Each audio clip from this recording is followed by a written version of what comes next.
I used to think porn was the enemy, but it was just my fastest escape. The real problem was how fast I ran whenever discomfort showed up. In those moments, my brain didn't want truth, it wanted relief. When stress, boredom, or loneliness hit, I reached for the nearest exit. Porn wasn't the cause for me. It was a symptom of what I was avoiding. Quitting felt brutal because I was losing my main coping tool. That's why my willpower collapsed late at night when I was tired and alone. I finally saw the loop started long before I touched my phone. The trigger wasn't a website, the trigger was a feeling I didn't process. Every time I escaped, I trained my brain to treat discomfort like danger. Then the next urge came faster, stronger, and more automatic. I wasn't broken, my system was simply repeating what it learned. If I wanted freedom, I couldn't fight urges, I had to remove their job. I replaced escape with regulation, connection, and meaning. Today, I'm not just banning a habit, I'm upgrading my response to life. The loop was simple: cue, craving, click, comfort, crash, then shame. The cue was often tiny: a quiet room, a late hour, a heavy mind. The craving was my brain asking, "Can we feel better right now?" The click wasn't just pleasure, it felt like control when life felt out of control. Comfort arrived fast, but the crash always collected interest later. Then shame showed up, and shame became my next cue. So I didn't just relapse, I reinforced the same escape pathway. I stopped calling it stress and named the 3 real triggers. First was pressure without recovery. My nervous system never reset. I pushed all day, then my brain demanded payment at night. Second was loneliness without connection, not no people, but no one seeing me.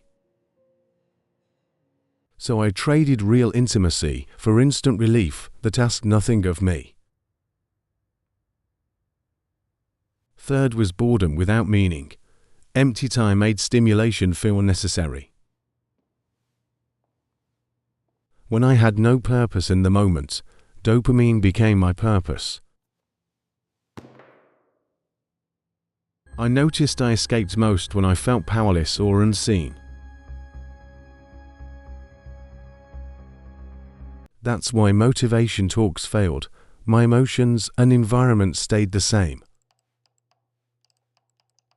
If my phone lived beside my bed, my brain eventually used it. If I slept late, urges got stronger because my control system was exhausted. If I isolated, urges got louder because I had no outside signal. If my day had no wins, my brain hunted a shortcut win at night. The answer wasn't be stronger, it was make escape unnecessary. Make escape unnecessary. I did that by calming my body first, then redesigning the room. Urges hit my body like waves before they became thoughts. Waves can be ridden if I stop arguing and start breathing.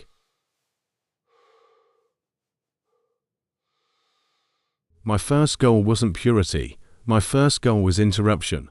I'm doing this now. When I interrupted early, the craving never reached full power. That's how I won, not once, but repeatedly, with a system. Protocol 1 was my 90-second reset. I stood up and changed state fast. Feet on the floor, shoulders down, in 4-4, out 4-6, 10 times. I told my nervous system, I'm safe, and I don't need escape. Then I drank water and walked 2 minutes. Movement burned off urgency. Protocol 2 was urge surfing. I treated the urge like a wave, not a war. I named it, this is an urge, and felt where it lived in my body.